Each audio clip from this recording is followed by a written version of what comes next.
Coming back once again, Gilbert. Morales tips. Meron tayong mga sariling tips sa mga nanap preba ngayong araw ng Friday, July 24, 2026. Second racing days.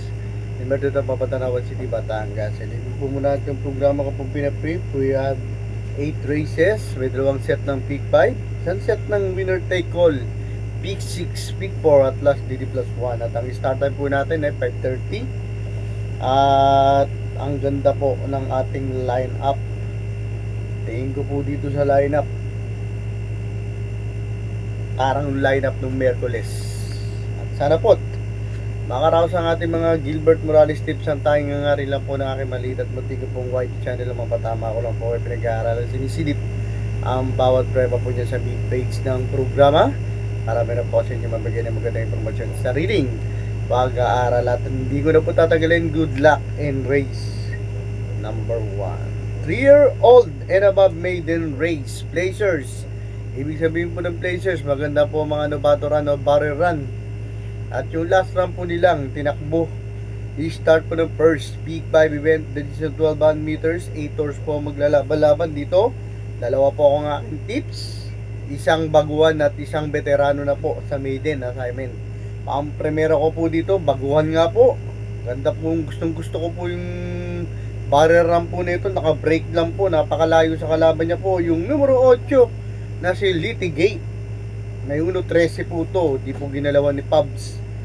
Ang gagabay po sa actual run niya po si PR Dilemma. Nung July 12 barrel run niya po sa MMTCI, 23 media, 22 media, 27 naka-break. Ang dami pa po, kaya tingin ko po may bubuga po si Gabayo. Ang Panigunda, yung veteran campaigner nga po dito sa maiden assignment niya po. Mga stake race run na rin po nakakalaban nito. Sila Between, Maris Centuries, siya yung Windmill of Summer, kaya siya po yung veterano rin mayamado. Yung numero 5 na si Freedom Day, mga kabayo po ng Morales po to ha. May 1.14.6 po to 1200 meters. Change jacket na po siya. Susubukan po siya ni Jay Bernandez nung June 26. Dito na rin po sa MMTCI. Second place po to kay Miss Peacemaker. Let's move on na po tayo sa race number 2, Pilrock Riding Base Class 4, Division 42 to 56 points split bracket. Start po ng winner take all event, the distance 1200 meters. 8 hours po maglalaban-laban to. Anybody's race po to. I-recommenda ko po sa inyo. Magdagdag po tayo din po board process. Dalawa po ang aking tips. Pampremera ko po dito yung numero 7 na si Perfect Shot. Ito may isang bilis po to sa maikling distansya, kaya pampremera ko po siya. May 1.26.6 po to sa 49 meters. Gagabay po sa kanya si John Allison Pabilik. Yung July 8, dito na rin po sa MMTCI. Pang-8 po to sa malakas na laban kay Tadeus.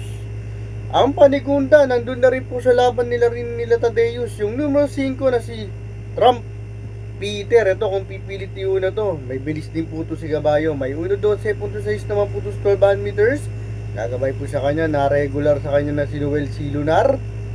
Nung nakaraan nga po, nung July 8, dito na rin po sa MMTCI, pang 5 naman po siya, Kalata Deus. Let's move on po tayo sa race number 3, Pilrock Riding Base Class 4, Division 42 to 56 point split bracket. Start naman po ng Peak 6 event po nito with the distance 1200 meters. 7 hours po maglalaban-laban dito po. Dalawa po ang aking tips. Pampremera ko po dito, yung nabandera po na nakaraan, inabot na lang po to sa last 100. Yung numero 2 na si Maris Centuries, may 1.13.8 po to 1200 meters. Gagabay po sa kanya another John Allison Pabilik. Noong June 27, dito na rin po sa MMTCI, third place siya kay La Bloomington. Ang Panigunda, ito ang pangit lang po ng salida ng last run niya po to. Medyo nanikit pero nailabas naman po yung numero 4 na si Between. Ito parang naninikit lang po sa gate po to, pero kung makakasalida na maayos, siya po yung babandera. May 1.28.2 naman po to sa 49 meters. Gagabay po sa kanya si Val Ramos Dilemma. Nung nakaraan nga po, 4th place naman po siya dun sa tinakbuhan nila Bloomington. Let's move on po tayo sa race number 4, Pilrock Riding Base Class 3, Division 57 to 70 bracket. Start naman po ng second Peak 5 event, the distance 1200 meters. 8 hours po maglalaban-laban dito po Dalawa po ang aking tips po rito. Pampremero ko po dito. Kabayo po uli ng mga Morales. Sobrang baba na po nito. Nakakalaban po nito sila Sherbet Fountain ha. Yung numero 2, tug sa Katy na si Manila. Debay. Ito may 12 putos 12 meters. Gagabay po sa kanya si Jonathan Ding Flores. Nung nakarampo kala Ace of Diamond, third place to. Ang nanalo po dun ay si Romantic Story. Ang Panigunda, comebacking horse. Kabayo na po ni Sir Melvin Raimundo po ito. Yung numero 1 na si Just T5 Bilisong. Ito may 1-11 putos 12 meters sa PJC ha. Kagabay po sa kanya si RM Garcia no March 26. Last run niya po PJC po siya, nanalo po siya over authentication. Kaya tingin ko po may malaking panalo rin po to. Let's move on na po tayo sa race. Number 5, Pilrock Riding Base Class 4 Division 42 to 56 point split bracket with a distance of 12 meters. Start naman po ng P4 event po nito. Dito po maglalaban-laban. Dito po dalawa po ang aking tips. Pampremero ko po dito. Lakas na po nung dating niya po. Na-tertiero po siya. Yung numero 1 na si Take at Chance, sinusubukan po para matiin po to, pero dati de bandera po to.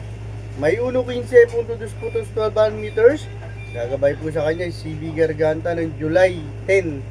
Dito na rin po sa MMPCI, third place to ha, kaila runway 10.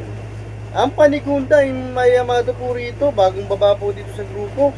Yung numero 4 na si Flywheel, may 1.13.4 naman po 12 meters. Gagabay po sa kanya si Charles A. Reyes noong July 10. Dito na rin po sa MMPCI, pang-11 naman po siya. Kaya straight shooter. Let's move on na po tayo sa race. Number 6, Pilrock Riding Base Class 4 Division 42 to 56 point split bracket. Last DD plus 1 last extra double event, 12 meters.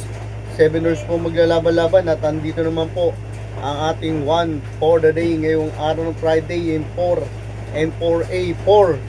Isang panalo gan sa segunda na si Bade in Hoblut. Tingin ko po ibabandera na po ni Mark Alvarez. May 1.16 putos 12 meters. Yung July 10, dito na rin po sa MMTCI. Second place nga po siya kaila Flaming June. Sorry for correction. Second place po siya kay Straight Shooter. Couple entry 4A, bagong baba po rito. Tingin ko po, susunod na rin po ito kay Baby Noblut. Couple entry niya na si Warship. Bagong baba po rito, may 1.13.4 putos 12 meters. Gagabay po sa kanya si RC Onak Baldonido noong July 8. Dito na rin po sa MMTCI, pang-11 naman po siya kala Flaming June. Let's move on na po tayo sa penultimate race. Number 7, Pilrock Riding Base Class 5 Division 70 to 41 point split bracket. With a distance 12 meters, 8 hours po maglalaban-laban. Dito, dalawa po ang aking pites, isang bandera, isang dirimate. Pampremera ko po dito, yung tingin ko pong mauuna po rito. Yung numero 3 na si Spolarium. May 1.12.8 putos 12 meters ha. Gagabay po sa kanya si RC Simasio noong July 18. Sa kabilang karana sa PJC, 5th place to, kala sa Isisan. Pero may nakita po ako nitong tinakbo nung last run niya po, bago dito sa takbo na to. Na-tertiero po to kay Madre Taberna, kaya tingin ko po malaki na po panalo. Ang Panigunda, kung pangit pa po tatakbo ng pang-primera natin, tingin ko naman po ito po yung magbibigay ng magandang laban. Yung numero 5 na si Schiller, may 1.14.8 putos 12 meters. Gagawin po sa kanya si Jigel Pano. Yung July 8, dito na po sa MMTCI, pang-6 naman po to kala top off the line. Let's move on na po tayo sa last race number 8. Parati ko nga po sinasabi, pag-uling karera mga pandiyado, kursunada na pupusuhan nyo po ha, ay inyong isa makakala naman po sa liling Gilbert Morales Tips. Pero sa bandang huli, managawa nyo rota. Ayaw pa rin po yung mananaig, para ipilay nyo po yan sa mga paborito nyo OTV. Let's move on na po tayo sa last race. Race number 8, Pilrock Riding Base Class 5 Division 17 to 41 point split bracket. With a distance of 12 meters, 8 hours po maglalaban-laban. Tatlo po ang aking tips. Pampremera ko po dito, diado pa po yung numero 4 na si Saving Sunset, may 1.14.6 putos 12 meters. Gagabay po sa kanya si RM Garcia noong July 10. Dito na rin po sa MMTCI. Pang-6 siya kaila Chocolate Thunder. Ang Panigunda, tuwag po sa Katy. Tingin ko pong mauna po rito yung numero 3 na si Stan in Faith. May 1.28 naman po ito sa 49 meters. Nagabay po sa kanya si Jim Siego noong July 11. Dito na rin po sa MNTCI. Pang-5 naman po siya kala Golden Diet. Ang Panther Share or Pandiado. Ito po, Diado po to kung manalo. Yung numero 6, kabayo po ni Sir JC na si Regal. May 15.4 po to 12 meters. Nagabay po sa kanya si Lexter Desus. Yung July 11, pang-6 naman po to kala Golden Diet. At magta-thank you muna po ako sa natin kung support ang bahan kayo rito mga ka-Gilbert Morales, Steve Dating subscribers. Maraming salamat po sa inyo. Tingnan po tatagaling. Good luck and have a blessed Friday. Thanks for watching.